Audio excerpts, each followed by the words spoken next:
Tonight on Y News, the Department of Health confirms that diphtheria caused the death of a 10-year-old girl in Manila City last week. A study by the Asian Development Bank ranks Metro Manila as the most congested city in Asia. The Department of Justice is set to release a revised list of heinous crime convicts freed through good conduct time allowance. Police reveal that a taser was used to injure PMA Cadet Darwin Dormitorio, who died of hazing. The Department of the Interior and Local Government is now preparing criminal complaints against Gia Gomez Castro, the so-called drug queen in Manila. And 4 suspected Abu Sayyaf bombers nabbed in Zamboanga City. Good evening. The Health Department confirms a 10-year-old student has died in Pandacan, Manila City due to diphtheria. But this must not be a cause for alarm among the public, the DOH says. Maya Bermudez will tell us why. The Manila Health District says on September 17, a patient identified as Stephanie Tobias experienced fever, sore throat, and shortness of breath. 3 days later, the patient was rushed to a hospital and died on the same day. Her medical history shows she has incomplete vaccination. The results came in today and positive yung results. The case was really a case of diphtheria. But fortunately naman, when the case was reported to our regional office, yung regional office natin nagpunta na agad at nag-respond na doon sa site, naglinis na doon sa lugar, and also they traced all of the contacts, mga family members, tsaka yung mga neighbors na malalapit, at nag-distribute na rin ng antibiotics. The Department of Health or DOH says diphtheria is caused by a bacteria. The infection may be prevented by the intake of antibiotics. Symptoms of diphtheria include fever and sore throat, which may worsen and may lead to death. Droplet infection siya, parang ubo tsaka sipon na pwede siyang matransmit through droplet infection. And it's also vaccine preventable, no? Vaccines against diphtheria are available for infants 6, 10, and 14 weeks old. Although very unusual, we do get diphtheria cases in the Philippines. Every year magkakaroon tayo niyan, siguro mga 160 to 200 cases every year. Maya Bermudez, UNTV News and Rescue, Manila. The Health Department seeks to lower the prices of more than 100 medicines before the Office of the President. This is in accordance with Republic Act 9502 or the Cheaper Medicines Act of 2008. Under the maximum retail price scheme, the prices of selected medicines will go down by 56% from the current prices once approved by President Rodrigo Duterte. The recommendation has been made by the Drug Office Advisory Council. The proposed list covers 124 drugs addressing leading diseases and catastrophic conditions in the Philippines, like hypertension, diabetes, cardiovascular disease, chronic lung diseases, neonatal diseases, yung mga bagong panganak na baby, and major cancers. The list also covers high-cost treatments for chronic renal disease, psoriasis, and rheumatoid arthritis. A study by the Asian Development Bank ranked Metro Manila as the most congested city in Asia. Among the reasons is the continuous growing population in the region, and yet the transportation sector does not meet the demand. Joanano reports why. The Japan International Cooperation Agency or JICA has reported that the Philippines is losing around 3.5 billion pesos in economic growth due to worsening traffic in Metro Manila. Because of this, Metro Manila was tagged as the most congested city in Asia based on the recent study conducted by the Asian Development Bank. Out of the 278 cities in Asia, Metro Manila was ranked on top of the most congested cities since the travel demand exceeds the maximum capacity of the transportation network. The primary contributor on the congestion in Metro Manila was the growing population, resulting motorists and commuters spending more hours in traveling due to intense traffic. Apart from Metro Manila, Kuala Lumpur, Malaysia was ranked in second spot. Third is the Yangon city in Myanmar, followed by Dhaka, Bangladesh, and Bengaluru, India. In a statement, MMDA spokesperson Assistant Secretary Celine Pialagos says that they are not denying the ADB study since data shows that there were already more than 12 million population in Metro Manila. Aside from this is the more than 400,000 vehicles plying in EDSA every day, as well as the presence of 17 malls, 47 bus terminals, among others. And to resolve the congestion in Metro Manila, the ADB cited the need to build more public transportation. Currently, the Congress has yet to pass a bill providing traffic solution and not the granting of emergency powers to the President. Oo, pwede pa naman kasi magkaroon nga ng iba lang ang pangalan. Pero consolidation pa rin ng mga kailangan nila. Kasi di ba, maganda lang pakinggan emergency. Pero hindi naman ito normal na martial law. Ito naman ay traffic assistance, traffic management. So yun, baka yun ang gagawin natin. Pero lahat ng kailangan nila, right of way, procurement, pati na rin yung traffic plan ng mga local government, ay pwedeng ipagsama-sama pa rin sa bill na yon. Iba lang ang pangalan. Meanwhile, Malacanang reiterates that the three branches of the government should work hand in hand to resolve the worsening traffic in Metro Manila. Hindi ba sinabi ni Presidente, gusto kong gawa ng paraan, ayaw niya naman. Di ba? Kailangan kasi all branches must cooperate with each other. Hindi pa pwedeng isang branch lang ng gobyerno ang mamamahala at tutugon sa pangangailangan ng mga kababayan natin. Otherwise, talagang mahirapan. Joan Ano, UNTV News and Rescue, Quezon City. Public transport groups are all set to hold a nationwide transportation strike set on Monday.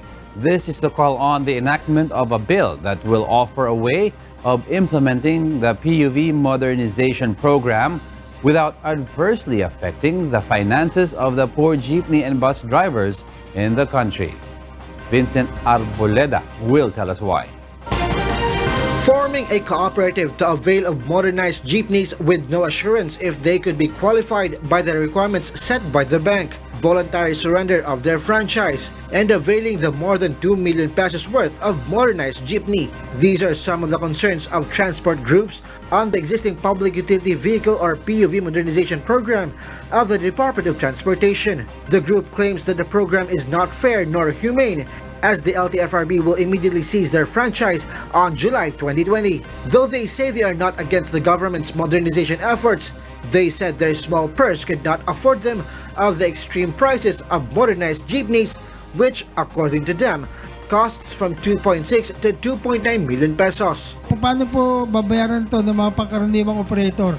Yung mga single operator po na magkano lang po pamasahe natin, magkano lang po ang ating fare? 9 pesos po ang ating regular fare. That is why the group calls to the government to support the House Bill 4823 or the Fair and Reasonable PUJ Modernization. Under the HB 4823, operators no longer need to surrender their franchise. 500,000 pesos will also be given by the government as support if they surrender their old jeepney unit, and individual operators and drivers can avail of the program. Yung terms is monthly. Kung 1 million ang lolo nila ng 10 years, 10,500 po ang babayaran monthly ng ating chopper. Si kanila po yung 10,500 monthly for 10 years ay kayang-kaya po nila yon. Meanwhile, to further drive their call for the cause, a nationwide transport strike is slated on Monday, September 30. Aside from the jeepney operators and drivers, UV Express operators will also join the protest. According to transport groups, around 97% of operators and drivers all over the country will join the cause. The group also apologizes to the public for the inconvenience it will bring. They said they are only doing this for the sake of their livelihood and their family. Vincent Arboleda, UNTV News and Rescue, House of Representatives. President Rodrigo Duterte warns the real estate industry not to be a haven for illegal foreign workers and illegal drug trade. He also encourages local and foreign investors to report any corrupt and abusive government official. Rosalie Cos tells us why. The chief executive once again ensures foreign and local investors of the ease of doing business in the Philippines. This is as long as they follow the regulations. President Rodrigo Duterte encourages the investors to be assertive of their rights to help the Philippine government fight corruption and harassment. The chief executive made the statement when he led the launching of the major projects of real estate firm Golden Topper Group Enterprises in Manila City last night. I nonetheless stress that your building should never serve as a haven for undocumented foreign workers or for the manufacture of and trafficking of illegal drugs. This is in line with this administration's unrelenting commitment towards the eradication of corruption and illegal drugs in this country. President Duterte also appealed to Chinese and Filipino executives at last night's event to personally tell him about corrupt and abusive government officials. Make money, make your profit, pay the right taxes, pay the laborers the right salaries, and then I will assure you that your return of investment, your ROI, you can get it anytime you want. That is the long and short of my guarantee to you. Just do it right, follow the rules, and we'll follow us. If there's a breakage in the rule, let me know, and I will correct it immediately at once. Rosa Licoz, UNTV News and Rescue, Manila City. The Department of Justice will release next week the cleaned-up list of heinous crime convicts freed through Good Conduct Time Allowance or GCTA. Justice Secretary Menardo Guevara said today they will start the release of some prisoners, particularly those who are not GCTA beneficiaries or not heinous crime convicts. Nel Maribuhok reports why. Department of Justice Secretary Menardo Guevara admits the issue with the Bureau of Corrections, particularly the implementation of the controversial Good Conduct Time Allowance or GCTA, makes it more challenging for them. It's something na parang a major shock in the system. The Justice Secretary says they are working double time in reviewing the carpetas or prison records of convicts who have surrendered amid the GCTA mess. At least 25 are sure to go. But pinadala ko na, pati mga prosecutors, pinasama ko na dun sa mga nagre-review ng mga karpetas. No? The DOJ targets to release the clean-up list of heinous crime convicts freed through GCTA by the end of this month or next week. By September 30, we'll be coming up with that cleaned-up list. No? Yung mga heinous crime convicts who are still out there. So, hahanapin na yan ng PNP at even ng military. No? The revised implementing rules and regulations of the GCTA law will be effective by next week. The recomputation of the sentences of the convicts will eventually begin. 1,914 are on Bucor's GCTA list. More than 2,000 convicts have surrendered and most have been turned over to Bucor. Nel Maribuhok, UNTV News and Rescue, Manila. A taser that might have been used on Cadet 4th Class Darwin Dormitorio has been surrendered to the Baguio Police. Meanwhile, 2 more suspects in Dormitorio's death have been identified. Monokson reports why. Police Brigadier General Israel Efrain Dixon, the Director of Police Regional Office Cordillera, says a taser surrendered to the police was most likely used to electrocute Cadet 4th Class Darwin Dormitorio's private parts. Di ba may mga burned tissue sa katawan ng victim? This is believed to have been used by the perpetrator. Dixon said the taser was turned in to PMA officials by one of the 2 newly identified suspects in the dormitorio case. Darwin was tasered on the night he was discharged by the PMA hospital for what was supposed as urinary tract infection. He died at the hospital where he was returned dawn of September 18. Actually, ang sick-call niya po pala nung September 6 is sa ipin, masakit po ang ipin. So, sa dentist po actually yung ano niya. Pero during that time, he was also inspected. Nakita yung mga markings niya that was already seen nung pong August 20. The Baguio police have refused to name the two upperclassmen who are suspects in Dormitorio's death as they await the sworn statement of 14 witnesses who will help in their probe. 12 of them are PMA cadets, while 2 are PMA staff.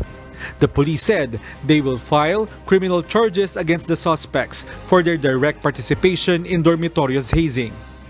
Meanwhile, Armed Forces Chief Lieutenant General Noel Clement has named the new top officials of the Philippine Military Academy to replace the generals who resigned out of courtesy following Dormitorio's death.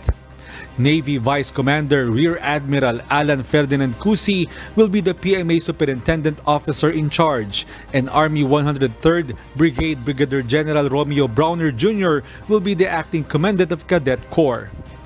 The purpose here actually is to make sure that we will be able to continue and make sure that what the unfortunate incident about a cadet dormitorio will no longer happen from here on, and that whatever systems and policies that have to be revised will actually be reviewed.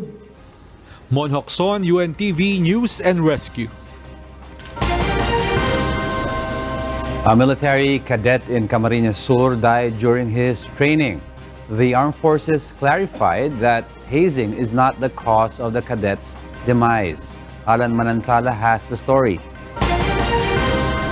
The Istabaya family is grieving because of the death of Jun Ray, who was undergoing his military training course. According to a report from the Philippine Army 9th Infantry Division, Istabaya had fainted several times while on training. One incident of his collapse happened on September 15 when he participated in the so-called company run. The last incident was on September 23.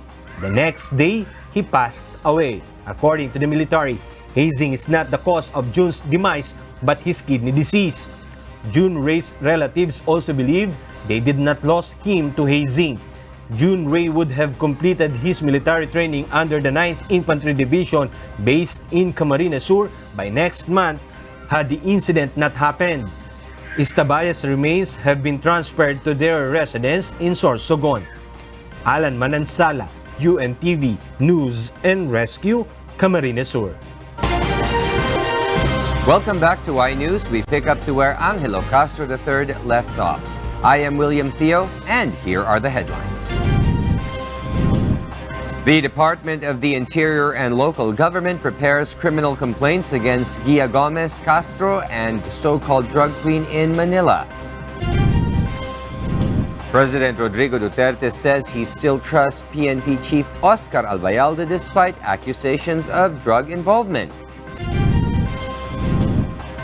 The heirs of the late SM Group founder Henry C. Sr. regains the top spot on Forbes' list of richest Filipinos.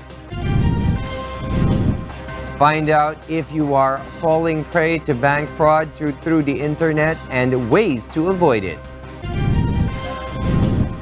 And ready your jackets as the Philippines will soon experience the cold weather according to PAGASA. Good evening. Gia Gomez Castro, the so-called drug queen in Manila, may face administrative charges as a government official, according to the Department of the Interior and Local Government. Leia Ilagan tells us why. The DILG will launch an investigation against Gia Gomez Castro, the so-called drug queen in Manila.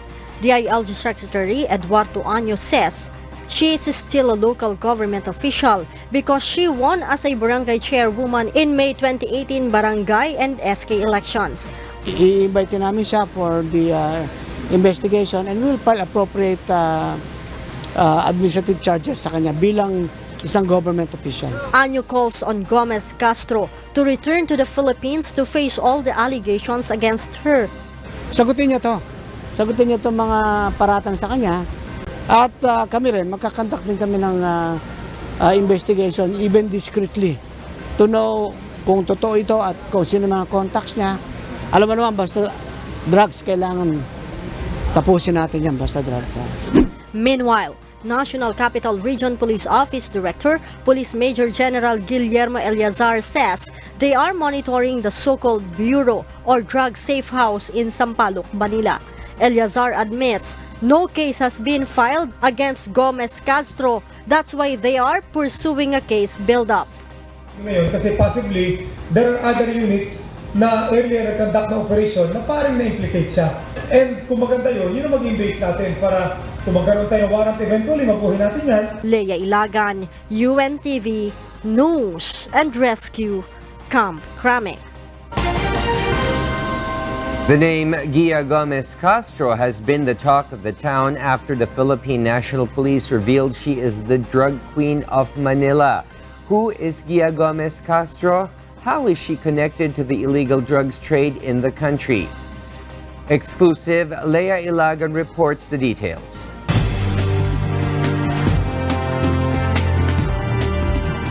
Gia Gomez Castro, the so-called drug queen, came from a poor family. She hails from Surigao but has lived in Marzan, Sampaloc, Manila. Her mother worked as a laundrymaid in Marzan building located in Manila City. Gia had dreamed of owning a huge house once she got rich.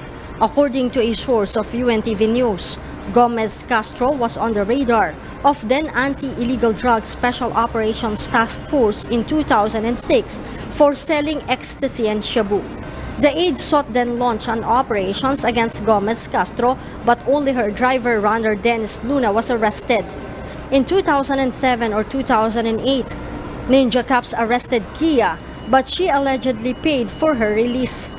That was the alleged start of the tandem between the Ninja Cops and the drug queen, who supposedly had a market among residents beside the railroads in Algeciras, Antipolo, as well as settlers under a bridge in Sampaloc, Manila, which is called the Bureau. The source adds that the drug queen had been financing drug operations in exchange for shabu. She later fulfilled her dream of a large building in Barangay 484 Manila. After winning in the barangay elections, she sat as a barangay kagawad from 2002 to 2007.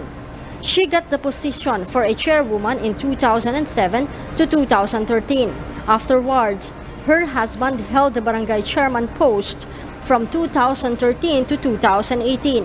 And in the most recent barangay and SK elections, she won as the barangay chairwoman again. Her constituents were shocked when issues began hounding her. They even denied Gomez Castro's involvement in the illegal drugs trade. Nabigla po kami. Lahat po ng tao ito nag-iyakan at napakabait yung chairman namin. Wala ko kaming tumanda ako dito, wala akong nakita mga taong dumarating sa kanya. Barangay 484 residents say Gomez Castro is just on leave because her mother has fallen ill. May or April nung pyesa sa amin nandito po siya kaya hindi po talaga nagtatago siya. They add that even though their barangay chairwoman has not been present for a long time, she is not abandoning her responsibility for her constituents. They also say they have not noticed anything different in their chairwoman. We're communicating through video calls na lang. Tapos lahat kami nandito, remote naka-monitor din siya sa amin. Tapos pag may meeting, doon namin siya nakakausap sa pamamagitan ng video call. The residents of Barangay 484 Manila City call on to the public to not judge their barangay chairwoman right away. Leia Ilagan, UNTV, News and Rescue, Manila. The Senate Blue Ribbon Committee hearing on the 2014 Agaw Bato incident in Pampanga will begin on October 1st. Philippine National Police Chief General Oscar Albayalde and other cops involved in the incident are invited to the hearing. Meanwhile, Senator Richard Gordon believes that the issue on the drug queen in Manila is a diversionary tactic from the Agaw Bato scheme. Grace Casin tells us why. Based on the information the senators have gathered, 230 kilograms of illegal drugs was confiscated in the 2014 Agaw Bato incident. This is contrary to the 130 kilos that came out from a police investigation. The police involved had declared only 37 kilograms, which were sold to drug lords in the New Bilibid prison. Some of the cops involved had been dismissed, while others were cleared from the case in 2017 and have returned to service. Doon nga mabigat eh. Doon ako nabibigatan eh. Because inimbestiga yan. Tapos, pinrenohan. Alam naman nyo yung Pampanga incident, di ba? Tignan nyo lang yun kung saan napunta yung mga tao doon. If Director General Albayalde will be invited and if he will attend, he should really prepare to answer questions from the senators.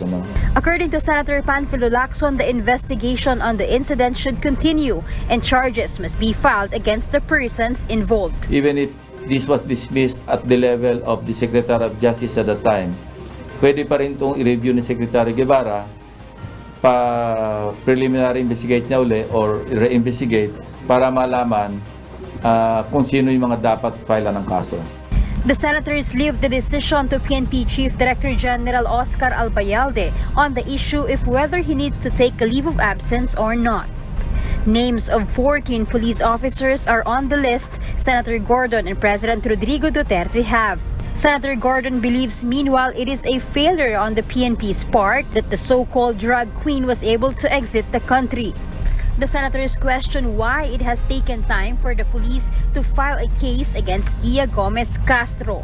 The police have not even notified the Bureau of Immigration to prevent Gomez Castro flying out of the country. It's either diversionary or they're protecting higher-ups. The senators are mulling over the possibility of extraditing Gomez Castro. Grace Casin, UNTV News and Rescue, Senate of the Philippines.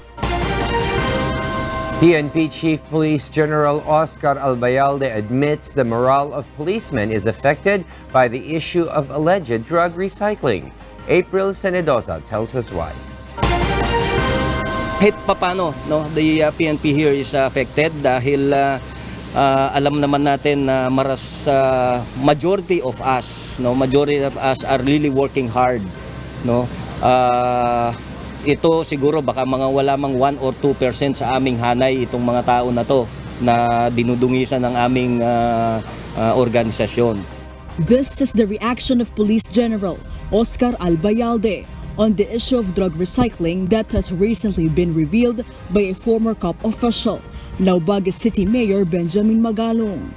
The former Criminal Investigation and Detection Group Director has said there are some former and active police officials involved in recycling illegal drugs seized in anti-drug operations.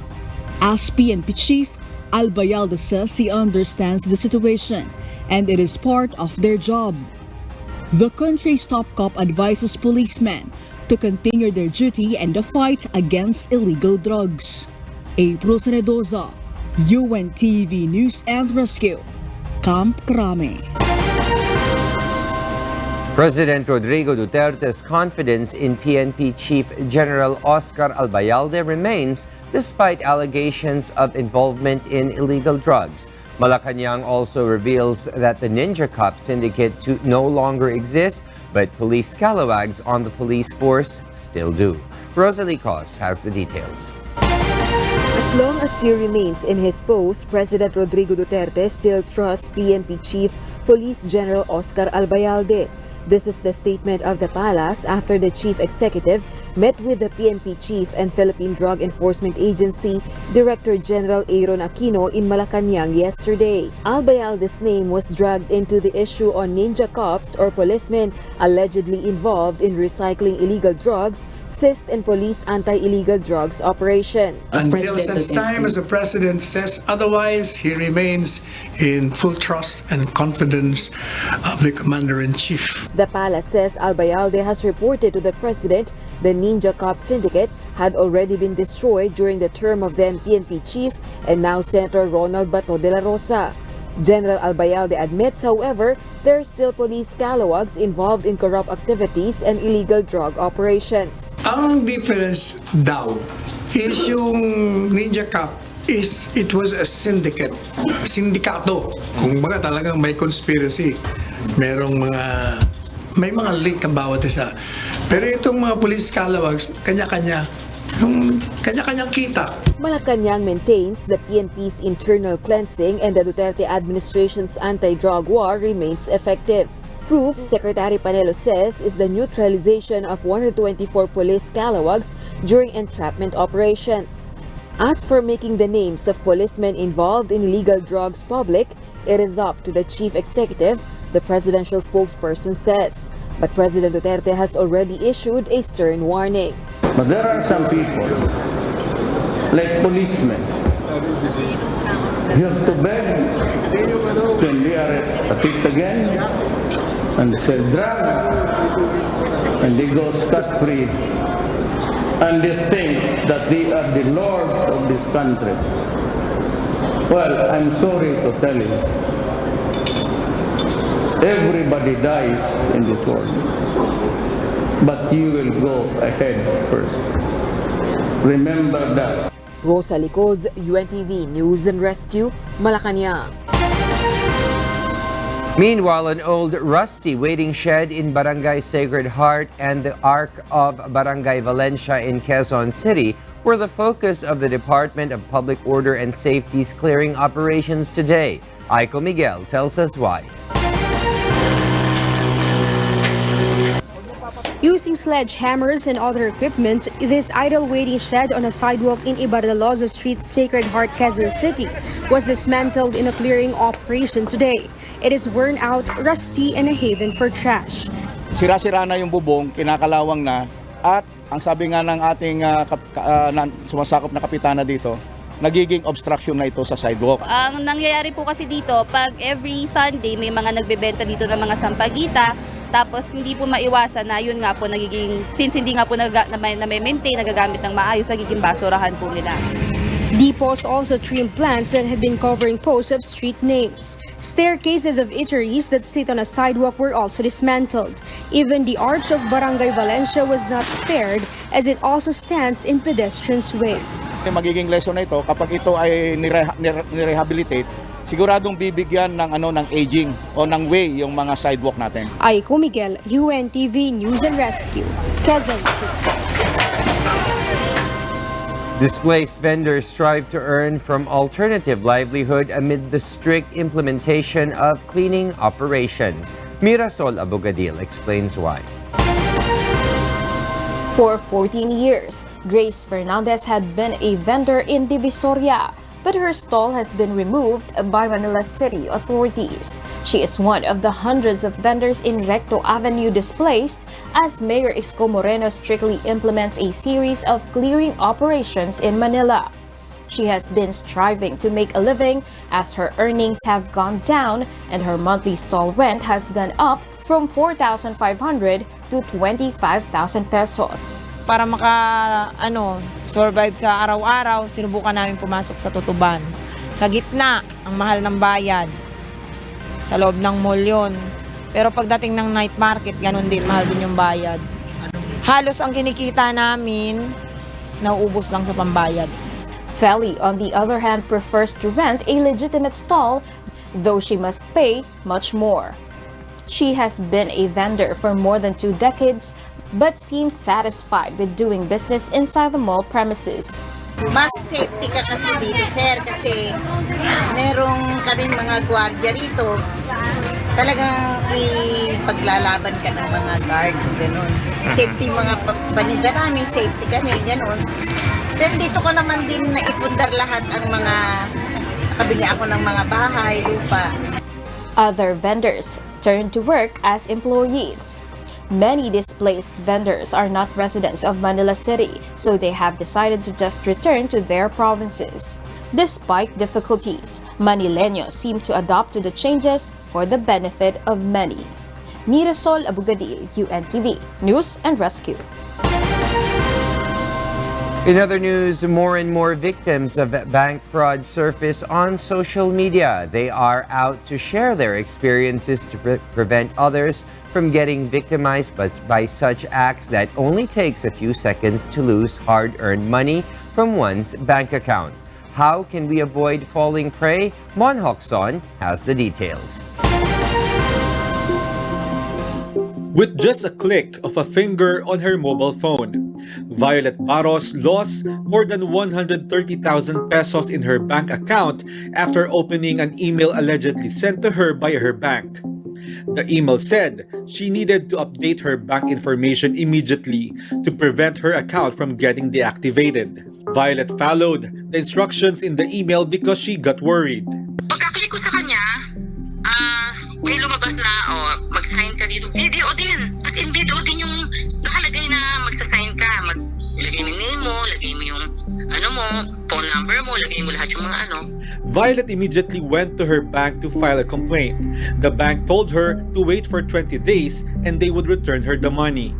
But to Violet's dismay, nag-message sa akin yung daw, hindi na pwedeng balik sa akin yung pera. Kasi ang transaction daw is successful. Paano magiging successful ang transaction? Hindi ko nga alam yung nawi-withdraw na pala yung pera ko. Wala nga akong nare-receive na kahit na Paano magiging successful? Violet is clearly a victim of bank fraud. She and other victims of similar incidents have created a group. 282 members have signed up with the group, and if all of their losses due to bank fraud is totaled, those will amount to more than 14 million pesos. The group has sought help from the National Bureau of Investigation and Bangko Sentral ng Pilipinas. Banco de Oro, however, has yet to respond to their complaint. Ang masakit sa amin, bakit quiet pa rin ang BDO? Sana naman lang gumagastos nga sila ng advertisement nila sa mga iba't ibang gastusan naman nila ito para wala nang mabiktima. BDO has recently posted a reminder to all their customers to avoid being victimized by the scam. Banco de Oro clarify they don't send an email to their clients to verify their accounts, so never open such email. Protect your username, password, and one-time password or OTP because those details are what criminals need to steal your money. Just this week, President Rodrigo Duterte signed into law Republic Act 11449 that imposes heavy sanctions on access device fraud, such as counterfeit access device, card skimming, and hacking. These acts are now considered as economic sabotage and heinous crimes which have heavier penalties, such as 20 years of life imprisonment. Violators will be fined not less than 500,000 pesos and up to 5 million pesos. The Department of Information and Communications Technology will be the lead agency to implement the law, together with law enforcement agencies. Mon Hokson, UNTV News and Rescue. The children of the late SM Group founder Henry C. Sr. have emerged as the richest in the country in 2019, according to Forbes magazine. Forbes' list of Philippines' 50 richest, which was released on Wednesday, showed the C heirs claiming the top spot with a combined net worth of $17.2 billion, displacing property magnate and former Senator Manny Villar to second. Villar followed with $6.6 billion. John Gokong Wei Jr., who owns Robinson's Mall chains and budget carrier Cebu Pacific, came third with $5.3 billion. Port operator Enrique Razon Jr. placed fourth, followed by Ayala Group's Jaime Zobel de Ayala, LT Group founder and chairman Lucio Tan, Jollibee Food Corporation chairman Tony Tan Kakyong, and San Miguel Corp's Ramon Ang. Completing the top 10 in Philippines' richest list are the children of the late Metro Bank founder George T. and Andrew Tan of Alliance Global, which owns the McDonald's franchise in the country. Welcome back to iNews. PAGASA predicts the cold weather may come earlier in the country. The agency also anticipates more rainfall may land in the Visayas and Mindanao in the coming months. Ray Pelayo tells us why. Metro Manila may experience temperatures as low as 17 degrees Celsius based on the prediction of the Philippine Atmospheric, Geophysical and Astronomical Services Administration or PAGASA.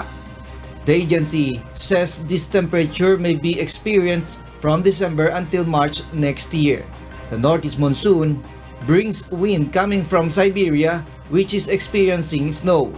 Some of the coldest places are the mountainous areas in central and northern Luzon, particularly Baguio City, Tagaytay, and Tanay Rizal. Ana Solis of the Climate Monitoring and Prediction Section says the neutral condition of climate will prevail over the next 6 months, while above normal rainfall is seen in the Visayas and Mindanao. Around 6 more tropical cyclones may enter the Philippine area of responsibility until December, with a high probability of a landfall scenario. Solis adds humid nights may prevail during the amihan season. Yung mas ulap naman during the night. So, isa ding factor yon, contributing factor kung bakit nakakaranas tayo ng medyo mas mainit na temperatura. Pero sabi nga natin, hindi naman palaging na ganon. Meanwhile, the effect of haze from neighboring country Indonesia is becoming weak due to the changes of wind direction. PAGASA says it's almost the rainy season in Indonesia, so the air pollution caused by the haze is expected to be cleared. Ray Pelayo, UNTV, News and Rescue, Quezon City. Climate change is severely straining the world's oceans, creating profound risks for coastal cities and food supply, a major United Nations report warns. Harleen Delgado details why. Scientists behind a landmark study of the links between oceans, glaciers, ice caps, and the climate delivered a stark warning to the world on Wednesday. Slash emissions or watch cities vanish under rising seas, rivers run dry, and marine life collapse. Days after millions of young people demanded an end to the fossil fuel era at protests around the globe, a new report by a UN-backed panel of experts found that radical action may yet avert some of the worst possible outcomes of global warming. But the study was clear that allowing carbon emissions to continue their upward path would upset the balance of the great geophysical systems governing oceans and the frozen regions of the Earth so profoundly that nobody would escape untouched. So we are talking about 70%, 3/4 of the surface of the planet, and these systems are affected by climate change. They are disturbed in their functioning, and their changes feed back on our lives, on our daily lives in terms of weather, water supply, and food supply. The report projects that sea levels could rise by 1 meter by 2100 if emissions keep climbing. Looking further forward, the rise could exceed 5 meters by 2300. And we must understand that this rise in mean sea level adds to the surges that are coming from the storms, from the increasing intensity of hurricanes and cyclones. So overall, the challenge for coastlines and for the protection of coastlines is increasing. Something that we would understand to be extreme today may become the new normal tomorrow. Carbon emissions, which hit a record high last year, are projected to inflict a devastating toll on oceans, which have so far buffered almost all the man-made warming generated by burning coal, oil, and gas. As the oceans get hotter, what are known as marine heat waves are becoming more intense, turning coral reefs bony and white, including much of Australia's Great Barrier Reef. As more carbon dioxide dissolves in the water, the oceans are also becoming more acidic, damaging ecosystems. The rising temperatures are in turn starving the upper layers of the water of oxygen, suffocating marine life, creating growing dead zones, and disrupting the circulation of ocean's currents, which then unleashes more disruptive weather on land. The authors say that long lag times at work in oceans mean that some of these changes will inevitably intensify over centuries, even if the world stopped emitting all its greenhouse gases tomorrow. But if emissions are allowed to continue rising, then the impacts are likely to start accelerating so rapidly that they will overwhelm society's capacity to cope, with the poorest and most vulnerable communities and countries succumbing first. Harleen Delgado, UNTV News and Rescue.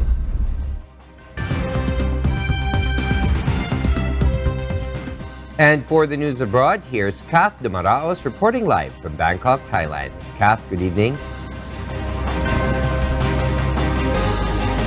Good evening, William. The Trump administration has released details of a phone conversation in July that has triggered a U.S. impeachment inquiry against the president. Sonny Cos details why.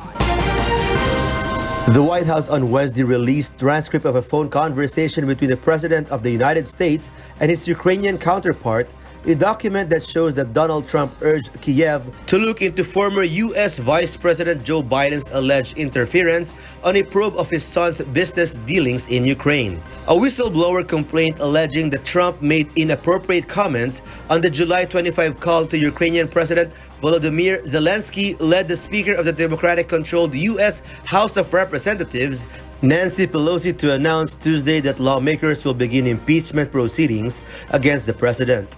The transcript, which was published at Trump's authorization, cites the president as saying, "There's a lot of talk about Biden's son, that Biden stopped the prosecution, and a lot of people want to find out about that. So whatever you can do with the Attorney General would be great." He was referring to Hunter Biden, who began serving as a paid board member of Ukrainian natural gas company Burisma Holdings in 2014, while his father was Barack Obama's vice president. On Monday, the Washington Post reported that Trump froze nearly $400 million of U.S. military and security aid to Ukraine about a week before he talked to Zelensky. Although the transcript released Wednesday morning does not support accusations that Trump linked U.S. aid with an investigation by Ukraine of Biden and his son. Another leading Democratic presidential candidate said the document puts the president in a very deep jeopardy. Trump, for his part, downplayed the content of the transcript in remarks to reporters during a meeting in New York on Venezuela with Latin American leaders. It was a friendly letter. There was no pressure. The way you had that built up, that call, it was going to be the call from hell. It turned out to be a nothing call, other than a lot of people said, "I never knew you could be so nice." Trump added that the impeachment inquiry is a witch hunt, employing the phrase he repeatedly used to describe Special Counsel Robert Mueller's investigation into alleged links between Trump's 2016 presidential campaign and Russia. Meanwhile, according to a political historian, Democrats have a clear case for impeachment. Alan Lichman compared Trump's language and tone to that of a mafia don and said the document did no favor to the Trump administration. What he asked the Ukraine to do was a gross abuse of presidential power, asking a foreign leader to ditch dirt on one of his primary political opponents to manipulate the outcome, not of the last election, of course, not retrospective, but of the upcoming election. The White House memo summarizing the call shows Zelensky promised to reopen an investigation into a company that employed former U.S. Vice President Joe Biden's son. Democrats have accused Trump, who is seeking re-election next year, of soliciting Ukraine's help to smear Biden, the front-runner for the Democratic presidential nomination before the 2020 election. Sonica's UNTV News and Rescue, USA.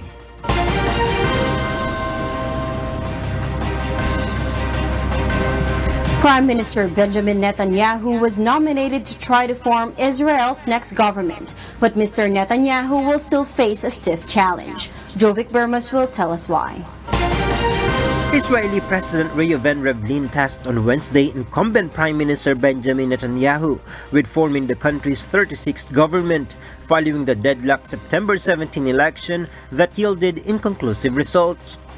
In joint broadcast remarks, President Rivlin said he has decided to task Netanyahu with forming the next government, although Benny Gantz and his centrist Blue and White Party won a narrow victory over Netanyahu's right-wing Likud.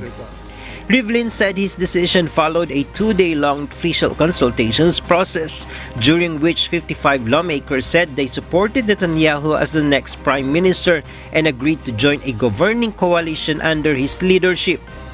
Gantz had 54 lawmakers recommending him, but 10 of them, lawmakers with the Arab-Jewish joint list, said they will not join a possible governing coalition under Gantz. Netanyahu said he accepted the appointment and called for a wide unity government under his leadership. According to the Israeli election law, Netanyahu has 28 days to form a cabinet. If he fails within the specified time, he can apply to the president for an extension of 2 weeks. If it is still not completed by then, President Rivlin will authorize the other political party leader to try to form a cabinet. Jovic Bermas, UNTV News and Rescue.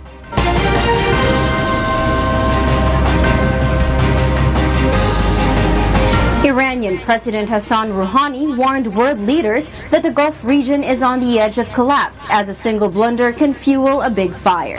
Nomer Peñaranda reports. Iranian President Hassan Rouhani said that if the United States wanted an agreement beyond the 2015 nuclear deal it has abandoned, they should pay more. Rouhani also appeared to reject talks with U.S. President Donald Trump for now. Our response to any negotiation under sanctions is no. The government and people of Iran have remained steadfast against the harshest sanction in the past 1.5 years ago and will never negotiate with an enemy that seeks to make Iran surrender with the weapon of poverty, pressure, and sanction.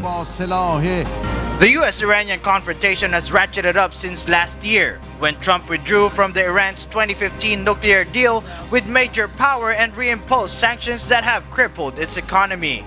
Trump wants an agreement that goes beyond the 2015 nuclear deal and would further curb Iran's atomic program, restrict its ballistic missile work, and end its support for proxy forces in the Middle East. If you require more, you should also pay more. In his UN speech on Tuesday, Trump accused Iranian leaders of bloodlust and called on other nations to put pressure on Iran after September 14 attack on Saudi oil facilities that Washington blames on Tehran despite its denials. The United States planned to increase its military presence in Saudi Arabia following the attacks. Rouhani, however, warned world leaders. All nations have a duty to act. No responsible government should subsidize Iran's bloodlust. As long as Iran's menacing behavior continues, sanctions will not be lifted. They will be tightened. Distinguished colleagues, our region is on the edge of collapse. As a single blunder can fuel a big fire, we shall not tolerate the provocative intervention of foreigners.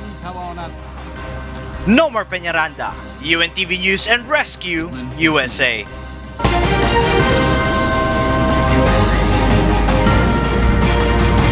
And those are the news from the other parts of the globe. Back to you, William. Thank you very much, Kath de Maraos, reporting live from Bangkok, Thailand.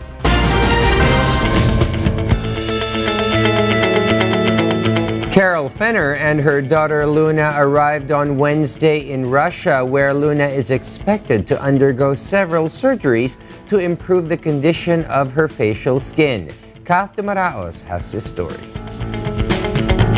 6-month-old Luna was born with congenital melanocytic nevus, the disorder which causes abnormally dark blemishes and is associated with higher risks of developing skin cancer. Carol says she faced lots of negativity towards Luna over the internet, which made her think about how her daughter would be perceived later in life. We face, right, some bad opinions, like people calling her monster, asking me if it's that contagious.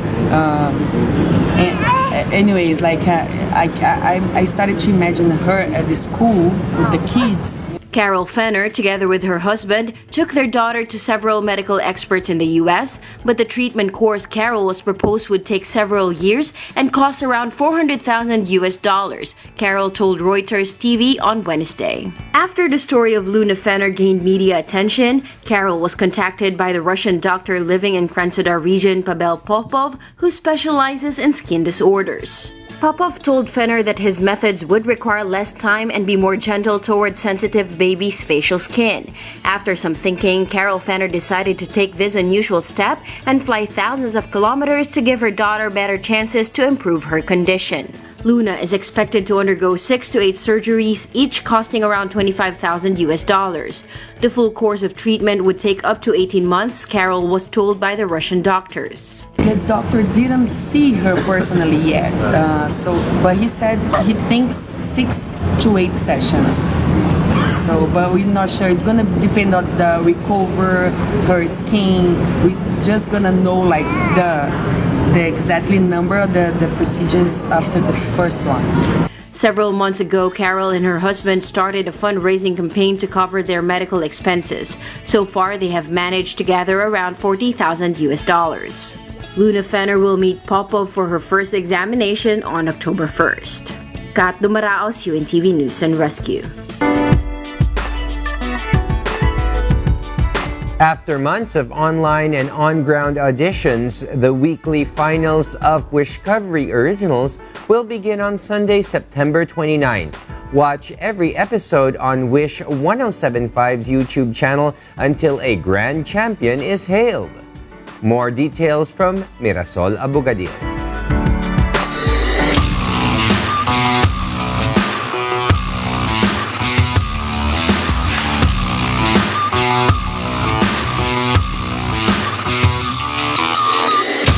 A new breed of original Filipino music or OPM singer-songwriters will soon be heard in the third season of the country's biggest online singing competition, Wish 1075's Wishcovery. The competitions begin on Sunday, September 29 at 9 p.m. on the Wish YouTube channel. Different from seasons 1 and 2, which centered in the competitors' singing prowess, Season 3 is a platform for aspiring singers who can also craft songs. Hundreds who joined the online and on-ground auditions nationwide since June will be screened to come up with the ones who will continue their Wishcovery Season 3 journey. They will battle in weekly and monthly finals. The panel of judges is composed of certified hitmaker producer Junji Marcelo, Philippine King of R&B JR, and Monty Macalino of 5-piece Filipino band Mayonnaise. The judges' reactors say they are excited for what's in store in the Wishcovery Season 3. Talagang there's no stopping Kuya Daniel. Talagang he comes up with something, just when we thought na naubos niya na meron pang susunod.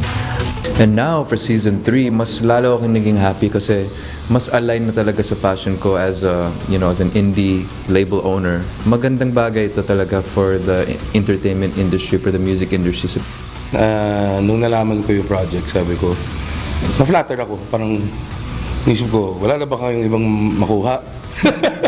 Pero na-realize ko, baka nakikita nila yung ginagawa kong tulong rin sa mga kapwa-banda ko.